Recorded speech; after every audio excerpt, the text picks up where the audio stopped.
बिस्मिल्लाहिर्रहमानिर्रहीम। स्टूडेंट्स, हम एक्सरसाइज 6.1 को जो है वो कंप्लीट कर चुके हैं। अब हमने बात करनी है 6.2 की थ्योरी की। तो उसमें सबसे पहले हमारा जो टॉपिक है वो है लीनियर डिपेंडेंस एंड बेसिस। बहुत ही इंपॉर्टेंट टॉपिक है। आगे चल के जो है वो आपको हर फील्ड के अंदर, आप लीनियर अलजेब्रा पढ़ते हैं, आप मैट्रिक्स स्पेस पढ़ते हैं, आप जो है वो टोपोलॉजी पढ़ते हैं, जहाँ पे भी है तो वहाँ पे ये जो लीनियर डिपेंडेंस और बेसिस की जो है, इवन नॉर्म स्पेसेस पढ़ते हैं, फंक्शनल एनालिसिस कंप्लीट में ये कंसेप्ट जो है वो आगे चलता है। इसलिए इसको बहुत ही अच्छे तरीके से जो है वो समझना। इसी तरह जब आप पीपीएससी वगैरह या एफपीएससी या किसी जगह पे इंटरव्यूज़ वगैरह भी देते हैं तो उसके अंदर भी ये जो है वो क्वेश्चन पूछे जाते हैं। तो इसलिए इसको जो है वो तवज्जो से समझना ये जो है वो बहुत ज़रूरी है। बहरहाल हम जो है वो लीनियर डिपेंडेंस एंड बेसिस की बात करें तो वेक्टर्स जो हैं, बेसिकली हम वेक्टर स्पेस की बात कर रहे हैं। तो वेक्टर स्पेस के अंदर जो वेक्टर्स हैं वो लीनियरली इंडिपेंडेंट भी होते हैं और लीनियरली डिपेंडेंट भी होते हैं। ठीक है जी। तो लीनियरली डिपेंडेंट वेक्टर्स, इसको हम पहले जो है वो डिफ़ाइन कर लेते हैं कि वेक्टर्स जो हैं वो कब लीनियरली डिपेंडेंट होते हैं। मैंने कहा कि बुनियादी तौर पे हम जो है वो क्या करते हैं, एक सेट लेते हैं। यहाँ पे जो हमारा अंडर कंसिडरेशन है वो वेक्टर स्पेस है। वेक्टर स्पेस को हम जो है वो डिफ़ाइन करके आ चुके हैं। तो let we be a vector space over the field F। हमने क्या कंसिडर कर लिया कि V हमारे पास एक वेक्टर स्पेस है ओवर द फील्ड F। अब हम जो है वो क्या करते हैं, वेक्टर्स जो हैं वो लेट करें। तो हमारे पास जो वेक्टर्स हैं, the vectors V1 V2 up to so on Vn या Vm बिलोंग्स टू V। आप लोगों को पता है कि जो वेक्टर स्पेस के एलिमेंट्स होते हैं वो वेक्टर्स होते हैं। हमने क्या कंसिडर किया, V1 V2 Vm जो है ये क्या हैं, ये V को बिलोंग करते हैं। इनको कहेंगे कि ये are set to be linearly dependent. ये क्या है हमारे पास, लीनियरली डिपेंडेंट है over F, field F। If अगर हम क्या करें, इनकी लीनियर कम्बिनेशन बनाएं, इनकी क्या बनाएं, लीनियर कम्बिनेशन बनाएं, यानी कि A1 V1 plus A2 V2 plus so on AM VM is equal to 0। ये क्या है स्टूडेंट्स, लीनियर कम्बिनेशन है। यानी कि वेक्टर को स्केलर से मल्टीप्लाई करके उसको ऐड कर दें, इज़ इक्वल टू 0 लिखें, तो ये क्या होती है, लीनियर कम्बिनेशन होती है। If this is equal to 0 and not all AIs, सारे जो है वो 0 ना हों, और 0 कोई जो है वो सारे 0 ना हों, कोई एक कम से कम जो है वो नॉन ज़ीरो हो। और इसमें AI जो है वो किसको बिलोंग करता है, ये फील्ड को बिलोंग करता है। और I जो है वो 1 से लेके कहाँ तक है, M तक है। तो इसलिए ये जो लीनियर कम्बिनेशन हमने कंसिडर की है, इस लीनियर कम्बिनेशन के अंदर सारे जो A's हैं वो 0 नहीं होने चाहिए। इसको हम क्या कहेंगे, लीनियरली डिपेंडेंट वेक्टर्स कहेंगे। अब हम बात करते हैं लीनियरली इंडिपेंडेंट वेक्टर्स।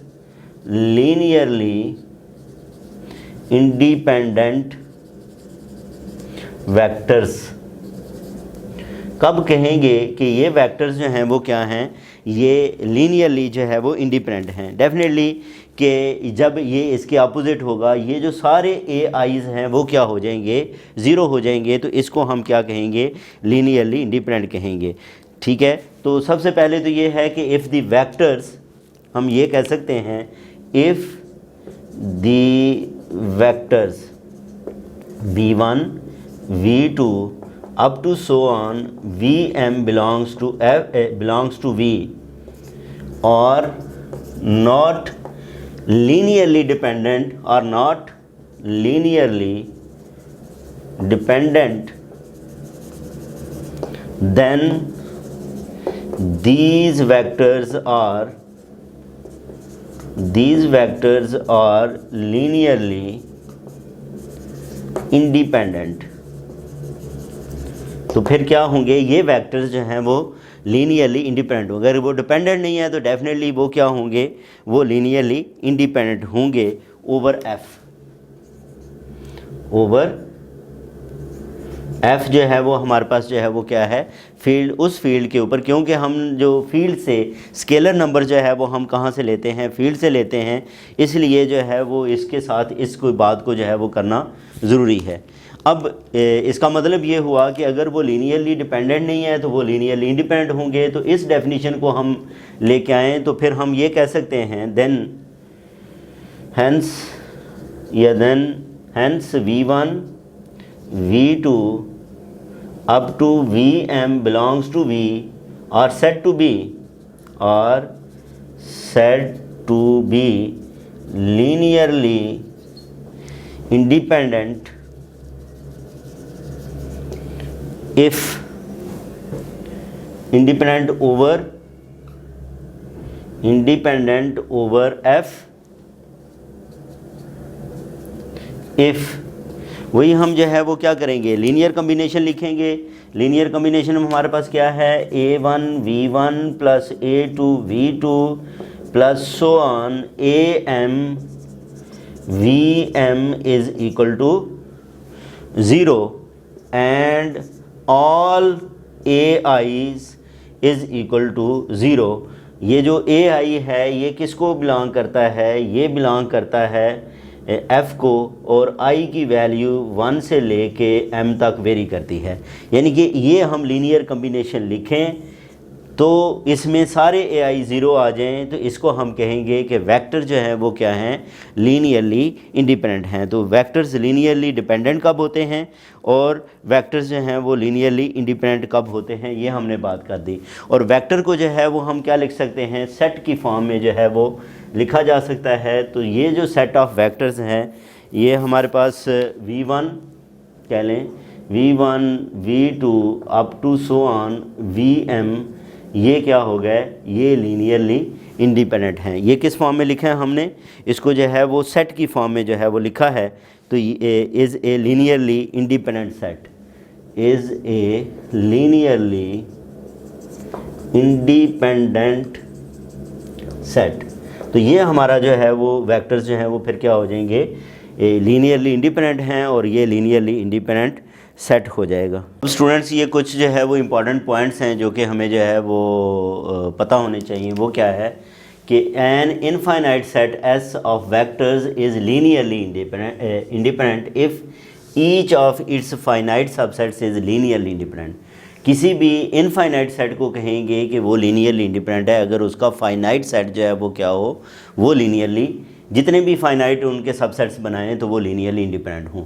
अदरवाइज़ हम कहेंगे कि वो क्या है, वो लीनियरली डिपेंडेंट है। वो क्या है, तो इसका मतलब इनफाइनाइट एलिमेंट्स वाला जो सेट है वो कब लीनियरली इंडिपेंडेंट होगा, जो अगर हमें कोई भी ऐसी एग्जांपल ना मिल सके कि हम उसका सबसेट लें फाइनाइट और वो क्या हो, वो डिपेंडेंट हो। अगर ऐसा जो है वो, अगर वो डिपेंडेंट हो गया तो हम उसको कहेंगे वो सेट भी जो है वो लीनियरली डिपेंडेंट है, एक बात। दूसरी ये है कि एम्प्टी सेट को हम कहेंगे कि वो लीनियरली इंडिपेंडेंट है। ये यूनिवर्सली जो है वो कंसिडर्ड कि जो फाई है वो लीनियरली इंडिपेंडेंट है। फिर हमें एक और बात ये नोट करनी है कि ये हमारे पास वेक्टर्स हैं और इन वेक्टर्स में से एक वेक्टर ज़ीरो है। इन वेक्टर्स में से जो है वो क्या है, it may be noted that if one of the vectors is zero, यानी कि फ़र्ज़ करें Vi 0 है तो Vi को हम इस तरह लिख सकते हैं, ये Vi है तो इसके साथ हम बाकी सारों के साथ क्या लिख दें, इनके कोएफिशिएंट्स जो हैं वो 0 लिख दें। यानी कि हमारे पास जो है वो क्या है, ये Vi 0 के इक्वल है। तो इसको मैं क्या करता हूँ, इसके पीछे भी जो है वो 0 को कंप्लीट कर देता हूँ, ऊपर भी आगे भी 0। तो इसका मतलब ये है कि ये जो कोएफिशिएंट्स है Vi का, ये क्या है, ये नॉन ज़ीरो है। ये क्या है, तो ये वेक्टर्स जो हैं वो हमारे पास क्या आ जाएंगे, एक भी कोएफिशिएंट नॉन ज़ीरो हो तो उसको कहते हैं लीनियरली डिपेंडेंट। तो इसका मतलब अगर एक भी वेक्टर सेट के अंदर 0 आ गया तो वो क्या होगा, वो लीनियरली डिपेंडेंट होगा। और दूसरे केस में अगर हम ये कहें कि अगर कोई भी नॉन ज़ीरो वेक्टर v है, हमारे पास कोई भी नॉन ज़ीरो वेक्टर v है, तो उसको हम कहेंगे कि वो लीनियरली इंडिपेंडेंट है। वो क्या है? वो लीनियरली इंडिपेंडेंट है। क्यों? कि हम इसको इस तरह लिख सकते हैं कि v के साथ हम a को मल्टीप्लाई करें और उसको ज़ीरो की को लिखा है, तो v अगर नॉन ज़ीरो है तो लाजमी a क्या होगा? ज़ीरो। तो सारे एज में इसमें a है ही एक a, तो a जो है वो किसके इक्वल आ गया? ज़ीरो। इसका मतलब ये है कि ये क्या है? ये लीनियरली इंडिपेंडेंट है। तो ये कुछ स्टूडेंट्स बुनियादी बातें थी किसके हवाले से? लीनियरली डिपेंडेंट और लीनियरली इंडिपेंडेंट के हवाले से। अब हम इसकी एक एग्जांपल जो है उसको सॉल्व करते हैं। अब स्टूडेंट्स ये हमारे पास एक एग्जांपल है, एग्जांपल नंबर 18, और इसमें हमने ये शो करना है कि ये जो 4 वेक्टर्स गिवन हैं, these are linearly dependent over R. Linearly dependent की अभी हम जो है वो डेफिनीशन पढ़ के आए हैं, और वो डेफिनीशन क्या थी कि उस डेफिनीशन के अंदर ये था कि स्टूडेंट्स के हमने एक लीनियर कम्बिनेशन लेनी है और उसमें सारे वेक्टर्स ज़ीरो के इक्वल नहीं होने चाहिए। तो हम क्या करते हैं, इसकी एक जो है वो लीनियर कम्बिनेशन को कंसिडर करके इसको प्रूव करेंगे कि इसके जो चारों कोएफिशिएंट्स हैं वो ज़ीरो के इक्वल नहीं हैं। तो इसके लिए हम स्टूडेंट्स ये लेट कर लेते हैं कि लेट, अब लेट में हमारे पास a इंटू पहला वेक्टर लिख लेते हैं, मैं ये लीनियर कम्बिनेशन ले रहा हूँ, प्लस b इंटू दूसरा वेक्टर लिखेंगे -1 1 और 2, प्लस c इंटू तीसरा वेक्टर लिखेंगे 4 2 -2, प्लस d इंटू चौथा वेक्टर लिखेंगे 2 1 1 इज़ इक्वल टू 0। ये हमारे पास लीनियर कम्बिनेशन है। अगर हम ये प्रूव कर दें कि all a b c d are not zero, तो इसका मतलब ये वेक्टर्स क्या हैं? लीनियरली डिपेंडेंट हैं। अब उसके लिए हम क्या करेंगे स्टूडेंट्स, ये हमारे पास इसको हम सिंप्लीफाई करते हैं, और ये भी साथ में मेंशन कर देता हूँ कि ये जो a b c d मैंने लिए हैं ये कहाँ से हैं? ये सेट ऑफ रियल नंबर से हैं। अब इसको अगर आप जो है वो सिंप्लीफाई करें तो ये बनता है 3a 0 -3a, इसी तरह प्लस ये -b और 2b आ जाएगा, प्लस ये 4c 2c और -2c आ जाएगा, और ये 2d d और ये d बनेगा इज़ इक्वल टू 0 0। इसको अगर हम जो है वो ऐड करें तो पहला एलिमेंट पहले एलिमेंट में ऐड हो जाएगा, दूसरा दूसरे में, तीसरा तीसरे में, चौथा चौथे में, तो ये आ जाएगा 3a -b plus 4c plus 2d, comma ये आएगा 0 plus b plus 2c plus d, comma ये -3a plus 2b -2c plus d is equal to 0 0। ये किसके इक्वल आ जाएगा? ये 0 0 के इक्वल आ जाएगा। यहाँ से स्टूडेंट्स अगर हम कंपैरिजन करें तो हमारे पास 4 इक्वेशंस जो हैं वो बन जाएंगी। This implies that 3a minus b plus 4c plus 2d plus 4c plus 2d is equal to 0। एक इक्वेशन हमारे पास ये आ गई, ठीक है। इसी तरह जो है ये क्या आ जाएगा? b plus 2c plus d is equal to 0, ये भी हमारे पास एक इक्वेशन आ गई। फिर ये इक्वेशन है -3a plus 2b minus 2c plus d is equal to 0, ये हमारे पास जो है वो तीसरी इक्वेशन है। इन तीनों इक्वेशंस को हम स्टूडेंट्स क्या करते हैं, सॉल्व करके हमने बेसिकली क्या करना है, a b c d की जो वैल्यूज़ हैं उनको जो है वो हमने फाइंड करना है।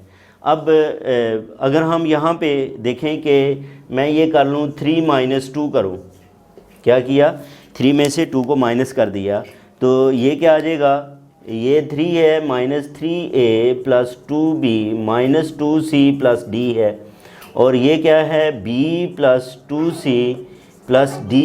इसमें से मैं इसको माइनस करूँगा तो ये माइनस माइनस तो ये आपस में कैंसिल हो जाएंगे, तो ये आ जाएगा -3a plus b minus 4c is equal to 0। इसको जो है वो आप क्या कह लेते हो, that is equal to equation 4 हम जो है वो कह लेते हैं, ठीक है। अब हम 1 और 4 को अगर ऐड कर दें, एडिंग 1 and 4 वी गेट 1 और 4 को ऐड करें, 1 क्या है 3a minus B plus 4c plus 2d is equal to 0 और 4 आया है minus 3a plus B minus 4c is equal to 0। इसको ऐड करें तो ये कैंसिल, ये भी कैंसिल और ये भी कैंसिल, तो इस तरह जो 2d है वो किसके इक्वल हो गया 0 के। This implies that d is equal to 0। तो एक हमारे पास जो वैल्यू d है वो किसके इक्वल आ गई है, वो स्टूडेंट्स 0 के इक्वल जो है वो आ रही है। अब जो है वो इसमें अगर हम देखें तो ये जो 2 है, 2 में अगर हम d को 0 के इक्वल पुट कर दें तो 2 implies b plus 2c plus d is equal to 0 है, तो b प्लस 2c ये 0 हो जाएगा तो इज़ इक्वल टू 0। तो b की वैल्यू क्या आ जाएगी माइनस 2c आ जाएगी। अब हमने किसकी वैल्यू फाइंड करनी है, a की जो है वो वैल्यू हमने जो है वो स्टूडेंट्स फाइंड करनी है। a की वैल्यू फाइंड करने के लिए हम क्या करते हैं, b की वैल्यू है हमारे पास 4th में पुट कर लेते हैं। 4 implies minus 3a plus b की जगह पे माइनस 2c आ जाएगा और ये माइनस 4c पहले ही है, तो minus 3a minus 6c is equal to 0। तो minus 3a is equal to 6c, तो यहाँ से a किसके इक्वल आ जाएगा माइनस 2c के। a, b और c इन तमाम की जो है वो वैल्यूज़ आ गई हैं। अब हम इन वैल्यूज़ को जो है वो क्या करेंगे स्टूडेंट्स, उसके अंदर जो लीनियर कम्बिनेशन थी उसके अंदर हम इसको रिप्लेस करेंगे और रिप्लेस करने के बाद हम देखते हैं कि वो नॉन ज़ीरो आते हैं या नहीं आते।